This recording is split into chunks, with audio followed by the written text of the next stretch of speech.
नमस्कार दोस्तों, किशोर एस्ट्रोलॉजी में आप सभी का स्वागत है।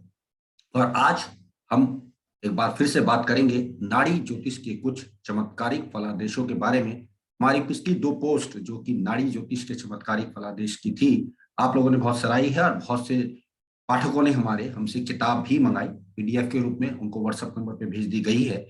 और आप में से अन्य लोग जो अब तक हमारी वो पोस्ट नहीं देख पाए हैं, कृपया करके वो पोस्ट देखें, आपको ज्योतिष में बहुत कुछ सीखने को मिलेगा। साथ ही साथ आज हम इस तीसरी सीरीज में या तीसरी किस्त में आपको अन्य और नाड़ी ज्योतिष के सूत्र बताएंगे।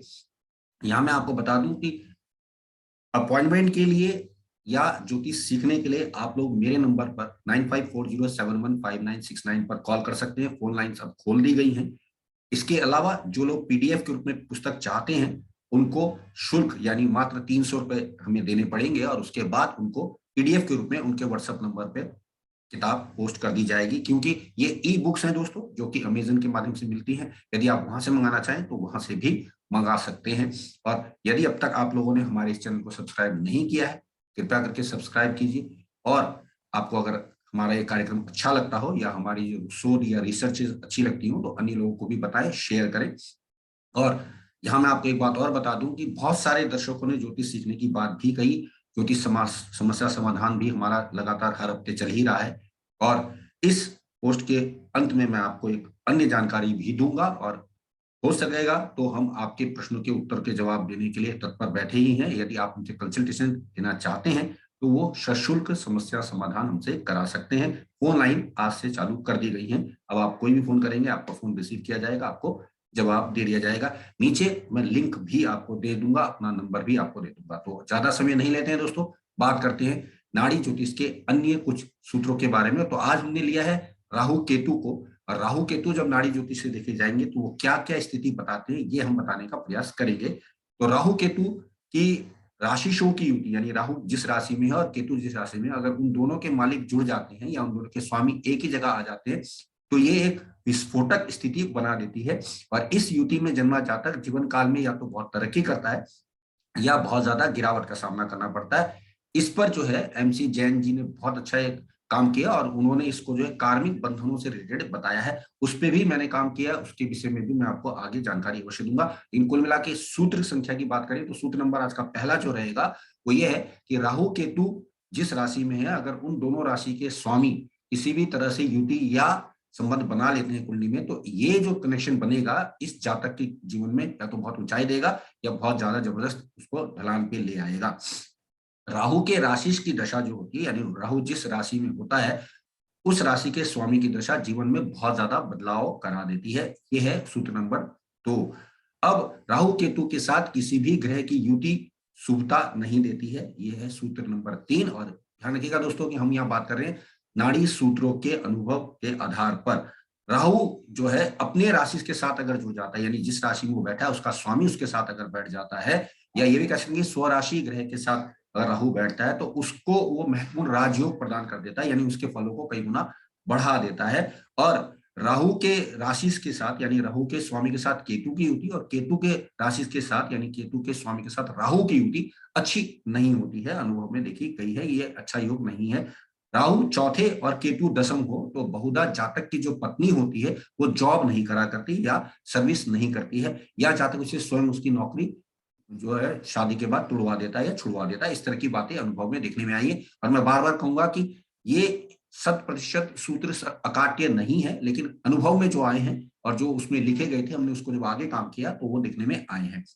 तो सूत्र संख्या 6 की ओर बढ़ते हैं। सूत्र संख्या 6 ये है दोस्तों कि अगर राहु लगन में हो और केतु सप्तम में हो तो जातक अपने पूर्वजों के कर्म संबंध से जुड़ा हुआ होता है, यानी उसके पूर्वजों ने कुछ ऐसा किया होता है जिसकी वजह से उसके वैवाहिक जीवन में कोई ना कोई दिक्कतें बनी रहती हैं। उसके जीवन में घटनाएं अप्रत्याशित रूप से, यानी अचानक ही चटमंगनी पटवेया हो जाना, इंटरकास्ट लव मैरिज हो जाना, इस तरह की बातें होती है। वैवाहिक जीवन में तनाव आ जाना, पत्नी का गुजर जाना वगैरह वगैरह, इस तरह के अनुभव देखने में आते हैं। फिर से बता देता हूँ, यदि लगन में राहु हो और केतु सप्तम हो तो व्यक्ति अपने पूर्वजों के कर्म से संबंध से जुड़ता है, जिसकी वजह से उसके वैवाहिक जीवन में अप्रत्याशित रूप से कुछ ना कुछ गड़बड़ आती रहती है। अब यहाँ एक बात इंटरेस्टिंगली और देखने में आई, एक अन्य सूत्र मिलता है कि पत्नी के चौथे भाव में अगर राहु होता है तो ऐसे जातक का जो पति होता है वो कुछ ना कुछ एक्स्ट्रा कुछ कर रहा होता है, जैसे कि एक्स्ट्रा करिकुलर एक्टिविटीज भी कर रहा होता है, जैसे कि खेल कूद में होगा, शेयर मार्केट से संबंधित होगा, या कुछ एक्स्ट्रा टैलेंट उसके अंदर दिखने में आया। तो फिर से बता देता हूँ, पत्नी के चौथे भाव में अगर राहु होता है तो ये समझ लो कि उसका पति कुछ ना कुछ एक्स्ट्रा कैरिकुलर एक्टिविटीज भी करता हुआ होता है। तो ये एक देखने में आया। और यहाँ एक सूत्र अन्य की बात करें तो राहु किससे पहले भाव में यदि कोई ग्रह है तो राहु के मुख में जाता हुआ समझ लीजिएगा, यानी राहु उसको खराब कर रहा है, क्योंकि राहु उल्टा चल रहे होते हैं, आपको पता ही है। इससे संबंधित जो भी रिश्तेदार होगा या कारक होगा उसकी वो राहु हानि कर देगा। राहु एग्जाम्पल के तौर पे कह दें, अगर पहले भाव में गुरु हो, राहु से पहले गुरु हो, तो इसका अर्थ है कि जातक अपने बड़े भाइयों में सबसे बड़ा है या अपने भाइयों में सबसे बड़ा होगा, और यदि ऐसा नहीं है तो उसकी संतान के कारण उसको कष्ट मिलने कंफर्म हो जाएंगे। तो ये एक अनुभव में सूत्र देखने में आता है। इसके अलावा पंचम भाव में केतु जब होता है तो वो नहीं देता जो आप चाह रहे होते हैं, उससे अधिक कुछ और दे देता है। तो ध्यान से सुनिएगा कि पंचम में अगर केतु हो तो जातक को वो नहीं देते जो जातक चाह रहा होता है, बल्कि वो दे देते हैं जो उससे कुछ अधिक मिल जाता है या अधिक दे देते हैं। केतु जिस ग्रह के साथ होते हैं उसके कारकत्व को सीमित कर देते हैं, जबकि राहु जिस ग्रह के साथ होते हैं उसके कारकत्व को बढ़ा देते हैं। ये सब आप जानते ही हैं, ये जनरली अब तो बहुत ज्यादा यूज होने लगा है ये प्रिंसिपल। तो ये नाड़ी का ही एक सूत्र है जो स्पष्ट रूप से ये बताता है, यानी राहु जिसके साथ जाएगा उसकी क्षमताओं को, उसके कारकत्व को कई गुना बढ़ा देगा, जबकि केतु उसके कारकत्व को सीमित कर देगा। जैसे शुक्र राहु के साथ में हो तो आपका बहुत बड़ा बेडरूम हो सकता है या आपके जो बेड है वो बड़ा हो सकता है, वहीं अगर शुक्र केतु की बात करें तो वो छोटा सीमित कर देगा उसको। अब राहु केतु के अक्ष में जो ग्रह आता है उसके रिश्तेदार के कारकत्व की हानि हो जाती है। जैसे यदि इनके अक्ष में सूर्य आ जाए तो पिता, चंद्रमा आ जाए तो माता में गड़बड़ हो जाएगी, या इन दोनों के रिश्ते अच्छे नहीं रहेंगे, और इनमें या जातक के मन में और अहम में या द्वंद्व चलता रहता है, यानी आत्मा कुछ कहेगी, मन कुछ और कहेगा। इस तरह की बातें अनुभव में देखने आती है। पंचम केतु जब होता है तो अनुभव में देखने में आया कि जातक अकेला पढ़ाई नहीं कर पाता है, किसी को साथ बैठाएं या ग्रुप में उसको पढ़ाई कराएं तो बहुत अच्छा। और ऐसे जातक को अपनी पढ़ाई का ज्ञान औरों को भी बांटना चाहिए, यानी और को शेयरिंग बेस पे पढ़ाई करे तो ऐसे जातक की बहुत अच्छी पढ़ाई हो जाती है। अनुभव में देखने में ये आया है। इसके अलावा बात करें दोस्तों तो द्वादश केतु जो है अधिकतर ये मानते हैं कि ये पितृ दोष से संबंधित है या कोई ना कोई दिक्कत आपको दे रहा है। तो ऐसे में जातक अगर ज्यादा भोगी जीवन गुजारेगा तो उसको बीमारी होने की संभावना रहती है, यानी स्वास्थ्य की परेशानियां लगी रहती हैं संभवतः। इसीलिए जो बड़े बड़े विद्वान हमारे रहे उन्होंने कहा है कि जो 12वां केतु है वो मोक्ष दिलाता है आपको, बिकॉज आपको वो इन चीजों से यानी भोग जीवन से बचाने का प्रयास कर रहे हैं। तो ये एक नाड़ी का सूत्र इंटरेस्टिंगली काम करता हुआ देखने में आया है। इसके अलावा राहु से पीछे ग्रह उससे संबंधित प्राणी की दूरी बताता है। यदि गुरु राहु से पीछे हो तो जातक सबसे बड़ा होगा या बच्चे उससे दूर रहते होंगे, ये आपको इंडिकेट कर देता है। फिर से बता देता हूं, राहु से जो ग्रह जो है पीछे है उससे संबंधित प्राणी से आपकी दूरी हो जाएगी। यदि गुरु है तो गुरु राहु से अगर पीछे है तो ये मान के चलिए कि या तो आप सबसे बड़े हैं और या आपके बच्चे आपसे दूर रहते हैं। मीन का केतु दोस्तों अगर शनि के साथ द्वादश भाव में हो तो ऐसे में विवाह विलंब होता है, क्योंकि शनि आप जानती हैं केतु और 12वां घर शयन सुख का है, तो वो दिक्कत दे देता है। कर्क के शुक्र से जब गुरु का गोचर होता है तो ये देखने में आया कि महिलाओं के हाथों जातक का अपमान हो जाता है, यानी महिलाओं के हाथों बेइज्जती होने के प्रयास रहते हैं। और ऐसा आप अधिकतर जो है नेताओं की पत्रिका में देख पाएंगे, जब भी कर्क राशि में शुक्र करता है गोचर तब ये ऐसा दिखने में आता है। पत्रिका में सूर्य के ऊपर राहु का गोचर जो है स्वास्थ्य की पीड़ा देते हैं, जबकि राहु से सूर्य का गोचर पिता को परेशानी दे देता है।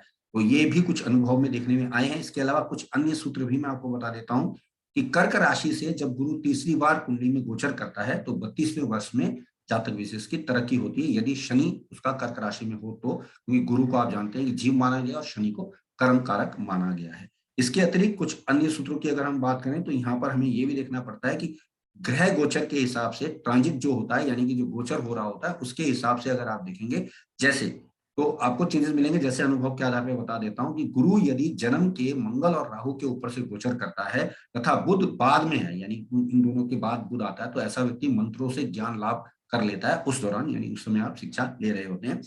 गुरु अपने प्रथम गोचर में राहु केतु से गुजरता है तो जीवन को खतरा हो जाता है, यानी कि आयु को खतरा बनता है। इसी प्रकार तीसरे गोचर जब गुरु करता है केतु के ऊपर से तो जातक तीर्थ यात्रा करते हैं, यानी तीर्थ में जाने का प्रयास करते हैं। कुछ अन्य इंटरेस्टिंग भी मुझे देखने में मिले तो वो भी मैं आपको बता देता हूं कि गोचर में गुरु जन्म के शुक्र के या सप्तमेश से युति करता है तो विवाह की संभावनाएं बनती हैं, ये सब आप जानते हैं। जन्म के गुरु से सप्तम भाव से सूर्य का गोचर व्यक्ति की पत्नी के जन्म का समय बताता है। जी हाँ दोस्तों, ये बहुत अच्छा सूत्र देखने में आया है। जन्म के गुरु से सप्तम भाव में जब सूर्य का गोचर होता है तो व्यक्ति की पत्नी के जन्म का समय पता चलता है। जैसे कि मान लें कि गुरु अगर मेष राशि में है और उससे ठीक 7वें घर में जो है तुला राशि आएगी, तो तुला राशि से आप देख पाएंगे कि तुला राशि के आसपास जब सूर्य होगा तो इसकी पत्नी का जन्म होगा। और ये नाड़ी का सूत्र है, क्योंकि नाड़ी में जीव कारक गुरु को माना गया है। कुछ लोग लगन से भी इसको देखते हैं, हालांकि ये 100% सूत्र बिल्कुल भी लगता तो नजर नहीं आता है, लेकिन देखने में ये हम ये कह सकते हैं कि लमसम एक आइडिया दे देता है कि या तो आप गुरु से देखिए कि 7वें भाव में कौन सी राशि है। जब वहां गुरु जाए सूर्य जाएंगे तो आपकी पत्नी का बर्थ समय आइडियली पता लग जाएगा। कुछ लोग लगन से भी देखते हैं, कुछ लोग शुक्र से भी 7वें भाव से इसको देख लेते हैं। अब बात करेंगे दोस्तों कुछ अलग से जो हमने अनुभव में देखे हैं। गुण मिलान के समय सूर्य का चंद्र, एक का सूर्य या चंद्र दूसरे के राहु केतु से राशि में मिलता है तो बहुत अच्छा योग मिलान हमें बोलते हैं। इसके अलावा कुछ 2-3 अन्य टिपिकल से आपको बताने का प्रयास कर देता हूँ। पंचमेश दशम में जब होता है तो जातक विशेष बहुत ज्यादा नामी होता है या वो बहुत ज्यादा नाम कमा लेता है।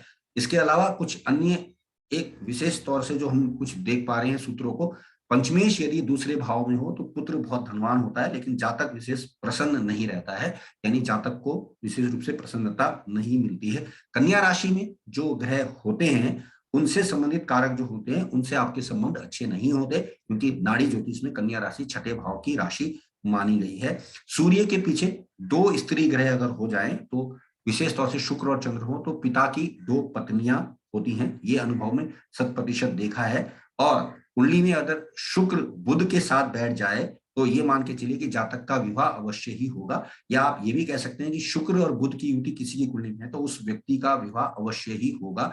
ये देखने में 100% लागू होता है।